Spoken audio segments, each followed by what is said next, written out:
Olá, meu nome é Jorge Guerra Pires. Eu sou doutor em Engenharia da Informação, focado em Bioinformática. Ultimamente, eu tenho escrito vários livros. Eu decidi dedicar parte desses livros ao conceito de divulgação científica. Então, neste podcast, você vai ver vários episódios sobre assuntos bem variados. Esses assuntos envolvem política, religião, e todos eles tentam trazer a ciência para um público geral. Meu desafio é transformar aquilo que é acadêmico em algo popular. Por isso, em um dos projetos relacionados, eu chamo de Ciência Popular, que é o nome do site que está conectado a esse podcast. E outros vários projetos como no YouTube. Então, você é convidado a compartilhar, a deixar as pessoas saberem desse projeto e que possamos alcançar um número máximo de pessoas. Então, boa experiência e bom aprendizado. Olá, bem-vindos a mais uma análise aprofundada. Hoje o tema é meditação. Muita gente pratica, né? Buscando calma, foco. Mas assim, será que a ciência confirma mesmo os benefícios? E como é que isso se compara com estudos de outras práticas, tipo espirituais, como a oração por outras pessoas, sabe? Tem aquele estudo famoso, o STEP, que foi super rigoroso nisso. A gente vai usar algumas fontes aqui.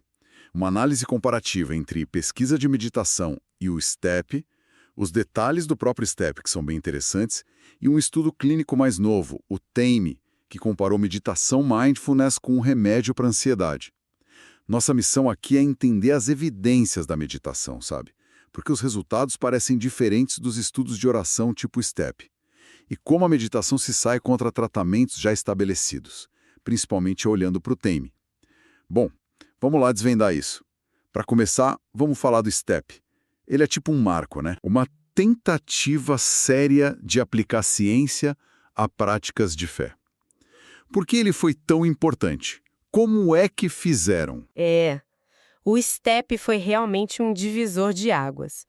A sigla é para Study of the Therapeutic Effects of Intercessory Prayer. Foi publicado lá em 2006, sabe, no American Heart Journal, com financiamento da Templeton Foundation. A ideia principal era superar os problemas dos estudos anteriores sobre oração. Muitos eram pequenos, com metodologias assim meio fracas, sabe? Problemas na randomização, resultados que iam para todo lado. O STEP, que isso é diferente. Foi grande, quase 1.800 pacientes de cirurgia cardíaca em vários hospitais, e o desenho foi randomizado para evitar viés e parcialmente cego. Nem todo mundo sabia quem estava em qual grupo. E o desenho foi bem pensado, né? Tentaram separar duas coisas. O efeito da oração em si e o efeito de saber que estão rezando por você. Aí criaram 3 grupos. O grupo 1 recebia uma oração padronizada, cristã, mas só diziam para eles que talvez recebessem. Eram os incertos plus oração. O grupo 2 não recebia a oração do estudo e também era informado que talvez recebesse. Os incertos plus sem oração. Esse era o controle para comparar com o grupo 1 e ver o efeito da oração isolada. E o grupo 3 recebia a oração e era informado com certeza. Os certos plus oração. A ideia era comparar esse com o grupo 1 para ver o peso da certeza. Nossa, um desenho bem elaborado mesmo, para tentar isolar as variáveis. Com essa estrutura toda, imagino que a expectativa era alta, né? Mas bom, a realidade nem sempre coopera. O que eles acharam, afinal? A oração funcionou como se esperava? Exato. A comparação principal era grupo 1 contra grupo 2. O efeito puro da oração. E o resultado? Bom, nenhuma diferença que fosse estatisticamente significativa. Quer dizer, a diferença nas complicações pós-cirúrgicas era tão pequena que provavelmente era só o acaso. As taxas foram praticamente iguais. A conclusão do STEP foi bem direita. A oração intercessória, do jeito que foi feita e medida ali, não teve um efeito que desse para detectar na recuperação. Só que aí veio a comparação entre quem recebeu oração sem ter certeza, grupo 1, e quem recebeu com certeza, grupo 3. E foi aí que veio o resultado inesperado que deixou todo mundo assim coçando a cabeça. O grupo 3, que tinha certeza que recebiam as preces, teve uma taxa de complicações maior, significativamente maior que o grupo 1. Maior? Peraí, como assim? Ter certeza de que rezavam por eles levou a mais problemas. Isso vai totalmente contra o que a gente pensa, né? Oração não é para confortar. Como explicaram isso? Que coisa estranha. Pois é, essa foi a grande questão que o STEP deixou no ar. Os próprios autores foram super cautelosos no artigo. Eles admitem que não tem uma explicação definitiva para isso. Claro, levantaram hipóteses. Uma é que, mesmo sendo estatisticamente significativo, podia ser só um achado ao acaso, né? Uma flutuação. Outra ideia, mais psicológica, é que talvez saber que era um alvo específico das orações gerou um estresse a mais, tipo uma ansiedade de performance, sabe? Uma pressão para melhorar. Eles até notaram uma incidência um pouquinho maior de um tipo de arritmia nesse grupo, mas foi uma análise feita depois de ver os dados, o que a torna menos forte. E olha, é crucial lembrar, correlação não prova causa, né? O estudo só mostrou uma associação. E tem mais uma coisa, fundamental, que os próprios autores reconheceram, as limitações do estudo. A maior talvez seja controlar a tal oração de fundo. Quase todo mundo ali, em todos os grupos, acreditavam que amigos, família, comunidade religiosa já estavam rezando por eles fora do estudo. Isso cria um ruído enorme, sabe? É como tentar medir o efeito de um copo d'água a mais numa piscina. Fica quase impossível isolar o efeito da intervenção do estudo. E ainda tem outras questões. A oração era padronizada, meio artificial talvez, o foco só em intercessores cristãos e a própria escolha do desfecho, as complicações cirúrgicas. Entendi. Nossa, o STP, mesmo sendo tão rigoroso, mostra como é difícil medir cientificamente algo como oração para outra pessoa, né? E ainda trouxe esse resultado doido sobre a certeza. Isso me faz pensar. Se um estudo tão forte sobre oração deu nisso, por que a pesquisa sobre meditação parece ir por outro caminho? Muitas vezes mostra benefícios, mesmo que pequenos. Será que a ciência é mais, sei lá, generosa com meditação? Olha, o fascinante é justamente ver as diferenças fundamentais entre estudar as duas coisas. Não é questão de generosidade, mas sim da natureza do que se estuda e da viabilidade da metodologia. Essa é a primeira grande diferença, eu diria. É muito mais viável aplicar o método científico a algo que acontece dentro da pessoa, como a meditação, do que algo que supostamente haja à distância em outra pessoa, no meio de um monte de variáveis que a gente não controla, como no STEP. Pensa comigo, meditação é uma prática interna. Os efeitos dela, tipo mudança no cortisol, na frequência cardíaca, nos padrões cerebrais que a gente vê no EEG ou na ressonância, acontecem no praticante. São fenômenos que a gente consegue observar e medir mais diretamente com as ferramentas que temos hoje. Já a oração intercessória, como no STEP, busca um efeito externo na saúde de outro. Depende de coisas muito mais difíceis de controlar ou até de definir, como a intenção de quem reza, as crenças de quem recebe e aquela oração de fundo que já falamos. O que nos leva ao segundo ponto, o controle metodológico. Em estudo de meditação, é mais fácil criar grupo-controle. Dá para comparar a meditação com relaxamento, com leitura ou só com informação sobre saúde, por exemplo. Meditação é, no fundo, um comportamento, uma habilidade que dá para ensinar e praticar de um jeito mais padronizado no estudo. Já no STEP, como a gente viu, a tal oração de fundo complica tudo. É quase impossível ter um grupo que seja realmente sem oração. Difícil isolar o efeito. E terceiro, já tem um corpo de evidência se acumulando para a meditação, especialmente a mindfulness. Tem meta-análises importantes que juntam resultados de vários estudos, sabe? Uma bem conhecida, da JAMA Internal Medicine, de 2014, revisou quase 50 ensaios clínicos. A conclusão foi que programas de mindfulness têm efeitos modestos a moderados para reduzir sintomas de ansiedade, depressão e dor, comparando com não fazer nada específico. E tem também os estudos de neuroimagem, que começam a sugerir que a prática regular pode levar a mudanças na estrutura e função de áreas do cérebro ligadas à atenção, regulação emocional. Faz todo sentido. Então, não é que a ciência pega leve com a meditação.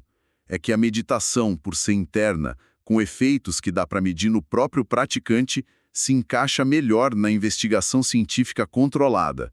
Bem diferente da oração para terceiros, que é super complexa e cheia de variáveis externas difíceis de pegar. Certo. Então tá, meditação é mensurável, parece ter efeitos documentados, especialmente para a saúde mental. Mas a pergunta que fica é, tá, e comparado com tratamento padrão, tipo remédio, como ela se sai? Aí entra o estudo TAME que você falou, né, da JAMA Psychiatry. O que ele mostrou? Exatamente. O TAME, que é a sigla para Treatments for Anxiety Meditation and Escitalopram, foi desenhado para essa comparação direta. Foi um ensaio clínico randomizado, ou seja, sorteio para os grupos, e usou um desenho de não inferioridade. A ideia não era provar que a meditação era melhor que o remédio, mas sim checar se ela não era pior dentro de uma margem que clinicamente não faria diferença. O estudo comparou o MBSR, Mindfulness Based Stress Reduction, ou redução de estresse baseada em mindfulness, que é um programa bem conhecido de 8 semanas, com práticas de atenção plena, tipo escaneamento corporal, meditação sentada, etc., com o escitalopram. O escitalopram é um antidepressivo ISRS, muito usado primeira linha para transtornos de ansiedade. Participaram adultos com diagnóstico de ansiedade generalizada, social, pânico ou agorafobia, e foi feito em 3 centros médicos nos Estados Unidos. E um ponto importante: quem avaliou a melhora dos pacientes não sabia qual tratamento eles recebiam.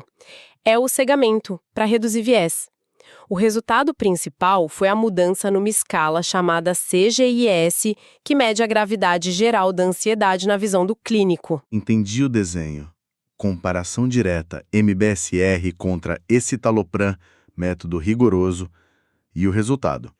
O MBSR foi comparável ao remédio na eficácia. Sim, essa foi a grande conclusão.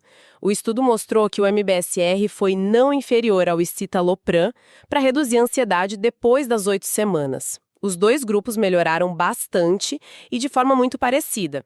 A redução média na escala de gravidade foi quase igual. A análise estatística confirmou que a pequena diferença que existia estava bem dentro da margem que eles definiram antes. Então, a conclusão foi que o MBSR não foi menos eficaz que o medicamento padrão. Uau! Isso é bem forte, hein? Um programa de meditação sendo tão eficaz quanto um remédio de primeira linha para ansiedade. Mas e a tolerabilidade? Efeitos colaterais? Geralmente, terapia não farmacológica tem vantagem nisso. Confirmou nos TAME? Essa é uma parte importantíssima. E os resultados do TAME foram bem claros nisso aí. A diferença na tolerabilidade foi gritante. Eventos adversos ligados ao tratamento foram bem menos comuns no grupo do MBSR, só uns 15% relataram alguma coisa, comparado com quase 80% no grupo do citalopram. 80%. E mais, ninguém precisou parar o MBSR por causa de efeito colateral. Já no grupo de citalopram, uns 8% tiveram que abandonar o remédio por causa disso. Os efeitos colaterais mais comuns no grupo do remédio foram os esperados para essa classe: problema para dormir, náusea, cansaço, dor de cabeça, aquela lista conhecida. Já no grupo MBSR, o único efeito adverso mais comum, relatado por mais de 5%, foi um aumento da ansiedade, que uns 11% mencionaram. Pode parecer estranho, né? Mas às vezes acontece no começo da prática de mindfulness. A pessoa começa a notar mais as sensações, os pensamentos ansiosos, que antes talvez passassem batido. Os pesquisadores sugerem que o MBSR ajuda a focar no presente, regular emoções, não reagir tanto a pensamentos ansiosos, cultivar autocompaixão.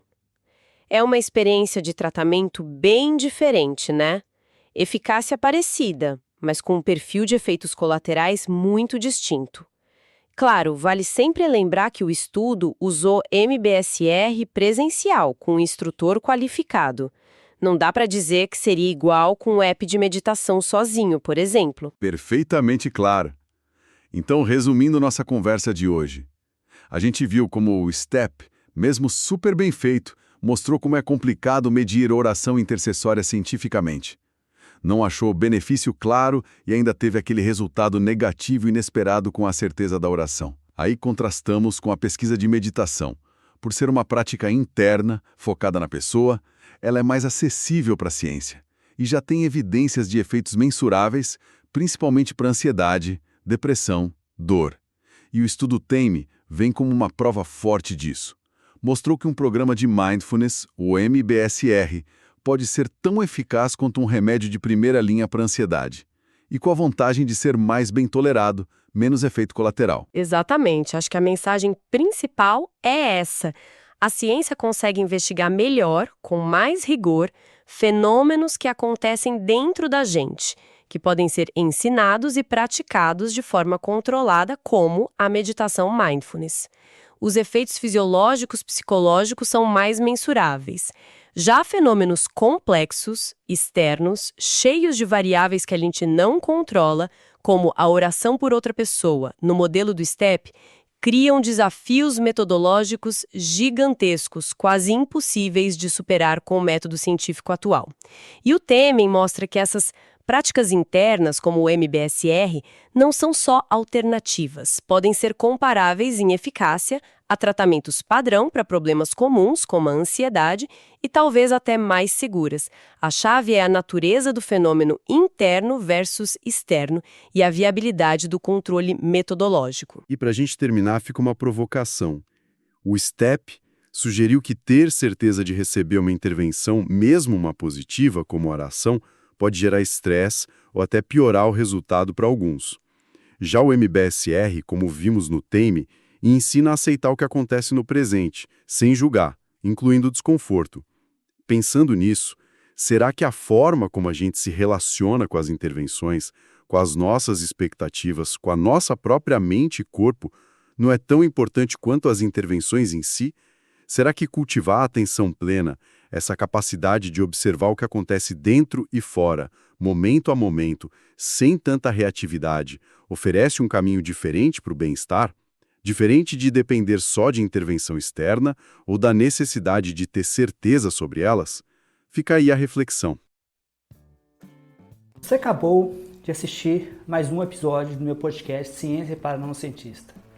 Você pode entrar em contato comigo no e-mail jorgeguerrapires@yahoo.com.br, no e-mail jorgeguerrapires@yahoo.com.br.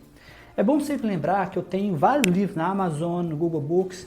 Esses livros estão em formatos bem variados, como formato impresso, e-book, Kindle, audiolivros, então você tem toda uma gama de escolha. Existe sempre a opção de fazer uma doação, oferecer um suporte para que eu possa manter o podcast em versão premium e possa manter os episódios por um período maior do que 3 meses, ou até mesmo deixar vários episódios maior do que 2 horas por mês, que é o meu limite. Então, eu te convido a fazer doações para o e-mail, o mesmo e-mail que eu falei anteriormente, que é jorgeguerrapires@yahoo.com.br, jorgeguerrapires@yahoo.com.br. Então, muito obrigado e continue no podcast para ver os próximos episódios e não deixe de compartilhar com seus amigos, com pessoas que possam se interessar. Um grande abraço, até mais, Jorge.